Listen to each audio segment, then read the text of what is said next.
Yeah, they looked all right. Now, you just mentioned something academic that the university can handle, and that's a perfect segue into our next topic. The University of Notre Dame's academic probe happened, I think it's about maybe a week or so ago, maybe a couple weeks, so we're literally on the story, but the details are still developing.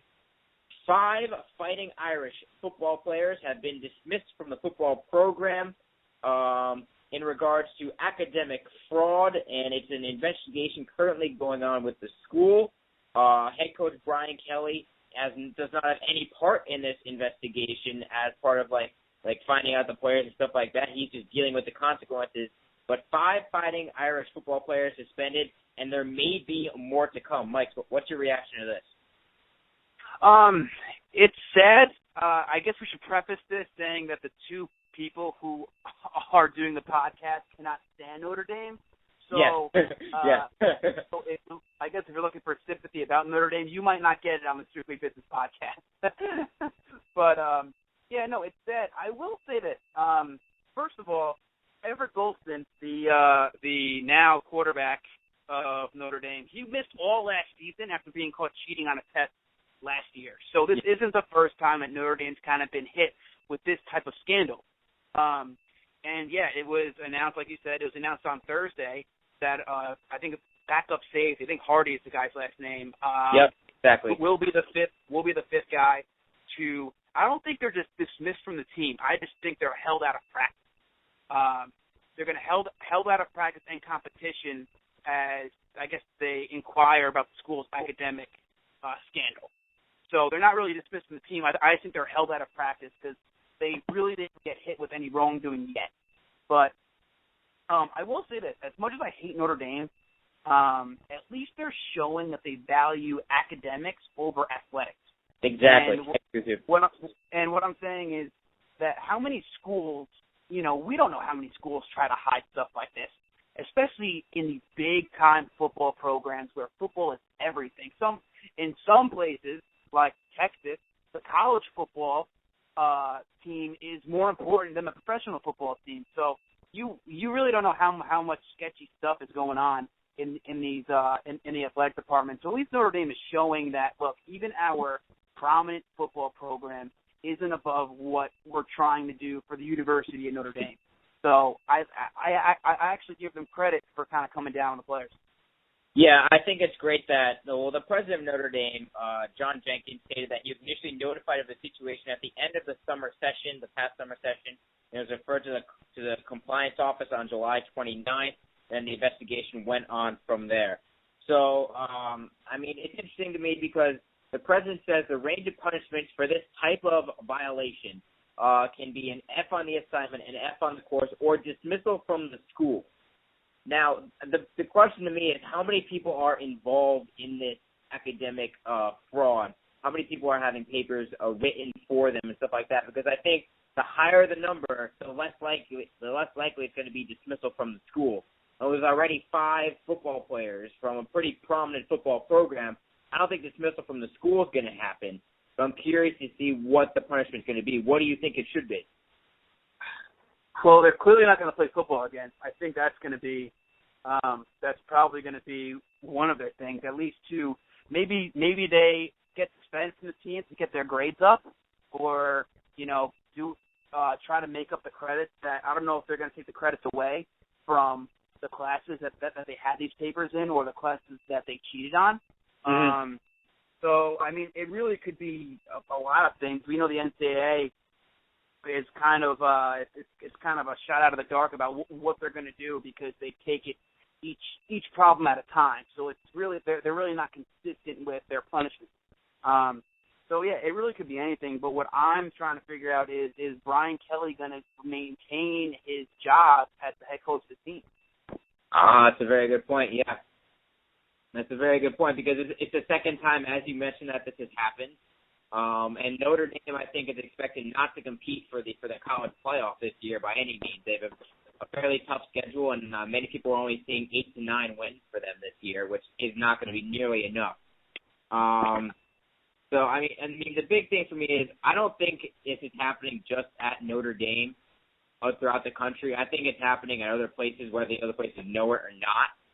But I think for it to be at a primarily academic institution is really big, because in the institution itself has put education before athletics, and that doesn't happen very often at all when it's a big Division I program. So I'm with you in giving credit to the Irish. But my question is, say they take the credits away. These players are on scholarship. They're there for 4 years. They're pretty much paid for.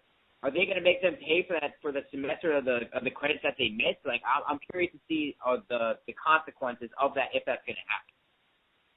Yeah, no, that's a great point. And I mean, I don't know how we can gauge on what's going to happen. I think we have to figure out how many players it is, kind of like you said, because it's only 5. It'll be easy to kind of maintain and come down on a punishment. But if it comes out that it's, double-digit guys, there's 15, 20 guys that are in this, it's going to be a little harder. And I think the more people that it is on this team, I think it's less likely Brian Kelly is going to come back as a coach. The more players there are, I think the more trouble that Brian Kelly is going to get in, because it's going to be hard to play, Mickey Job and say, oh, I wasn't in charge of that. I don't know. You're the head football coach. You really got to stay on top of your players. And I understand that there's people below you that deal with, the academics of your students, but, the head coach is going to be the scapegoat for players who are in the wrong.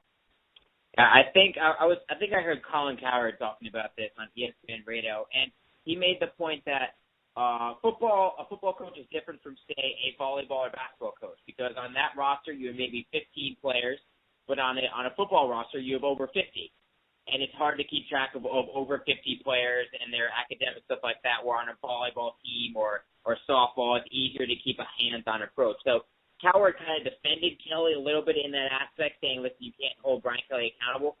But I'm kind of with you. I think there's a lot more benefits that come with being a head football coach in a prominent program that gets national attention everywhere. But with that comes also more responsibility to make sure that everyone's in line. And I'm with you that Brian Kelly so far has not done a great job of doing that, especially the past few years with Golston and now these 5 players.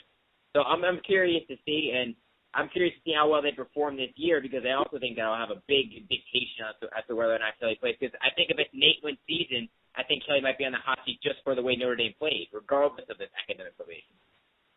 Yeah, that's a great point. And the one thing I would say is I would definitely agree with you about, I guess, football players versus basketball players. Obviously, there's way less players.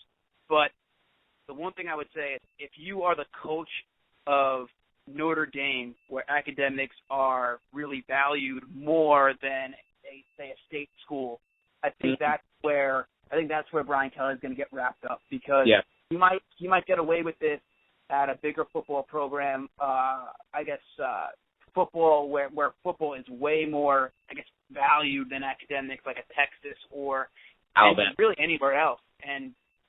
But not here, not at Notre Dame. And I think they want to kind of prove that, look, even the Notre Dame football team isn't bigger than what we're trying to do here at Notre Dame for our students. So, like I said, the more players that are going to get wrapped up in this, I think the more problems that Brian Kelly is going to face. And you're right. Have you seen their schedule? Their schedule isn't easy this year. Unlike previous years, they're actually playing teams this year, and it's gonna be a hard season. Despite all of the noise that's happening on off the field, on the field isn't going to be easy either. So they're not going to play Rice every week. It's going to be a tough season for them. So they're going to get a couple L's on their schedule. So with the so-so season that it looks like that they're going to have, plus this academic scandal, it's going to be tough for Brian Kelly to keep the job. Yeah, let's take a quick look at Notre Dame's schedule. They beat Rice pretty easily, 48-17 week 1. But then they play Michigan, Purdue, Syracuse, all games that they can win because Michigan's down this year, same with Purdue, and Syracuse, not a very good football team. But then they play Stanford, North Carolina, Florida State, Navy, Arizona State, Northwestern, Louisville, USC. Those last 1, 2, 3, 4, 5, 8 games I could see Notre Dame losing. Those are games that Notre Dame could possibly lose, those last 8 games. It's going to be a really tough season for them. Yeah, it's going to be real tough because, Stanford obviously is a very tough game. North Carolina has proved that they can win games in the ACC. Florida State, one of the best college football teams in the country. Obviously, winners last year, very good this year, and we'll get into that later. at Navy, still an away game, and then they have to go. So they're playing 3 straight road games at Florida State, at Navy, at Arizona State. When they get to Arizona State, they're going to be tired as can be. Then they finally play a Northwestern team who can play a little bit. And then they go, and then Louisville's playing Miami right now, and they're playing pretty well so far tonight. So they're pretty good. And obviously USC, like we said, they're a pretty good football team. So at the very least, I see Notre Dame with 4 losses, and I think it's being generous. Yeah, I think so too. And don't forget, Navy gave Ohio State a game in week 1. They had Urban Meyer a little bit nervous. So don't sleep on Navy either. That triple option's deadly. I do want to get into one more thing before we cut off. Is when we talked about handling football versus basketball, because there's another thing that we haven't really talked about, and it was the UNC situation, University of North Carolina basketball, because this is one thing that I think with Notre Dame handling it right now, it's kind of erasing or stopping, preventing is the word. It's preventing what UNC is going through right now, and that's Rashad McCants, the former, unfortunately, national champion of North Carolina when they won in 2005, basketball player who had obviously had some really, really tough comments about his academic history at UNC and how he was treated, and now they are looking into it. So I think one thing that Notre Dame is preventing is somebody talking about their academic history at Notre Dame. You know what I mean? So at least for this, I think Notre Dame's handling it fine because they see what's happening for North Carolina right now that not only has to do with the North Carolina National Championship team in 2005, with if they really want to look into, those wins can get vacated, and it's also football players from that time as well. So North Carolina is really going through something tough right now, and that's one thing Notre Dame is trying to prevent. Yeah, I mean, just to recap what McCants said, he said that he had papers written for him and that there were no-show classes that helped keep him eligible. There were classes that were supposed to meet maybe once every 2 weeks. The professor would just cancel a class and everyone would just get an A. That's what he means by no-show. So, granted, I don't think Notre Dame is dealing with that big of a thing, no-show classes, because I don't think Notre Dame professors would do that. I think that institution too fine academically to stoop to that level. Not saying North Carolina's not a good school, but I'm saying Notre Dame is a step above them. So, I mean, it's a great point that's kind of overshadowing what's going on with North Carolina. And I'm wondering that if the investigations will kind of merge into something that the NCAA will look to maybe create punishments for on a uniform level of this academic fraud. Yeah, because the more this stuff happens, I think it's getting pretty bad. It really is getting pretty bad because people are trying to do anything to win nowadays, and the NCAA really needs to kind of show uniformity in this because more and more schools are coming out and doing this, and it really is a problem, obviously, with these big-name schools like North Carolina and Notre Dame who bring in such a revenue for TV revenue and all the money that goes into their athletic department and every team, and that's when they really, the NCAA really cares because they don't want any money getting pulled from their pocket when it comes to from the TV revenue side. That is incredibly true. So a lot of things going on in college football. We will get into a little bit later our highlights from week 1 of college football, but that opening segment, Josh Shaw is in a little bit of trouble along with the Notre Dame Fighting Irish football team. So both Notre Dame and USC performed well on the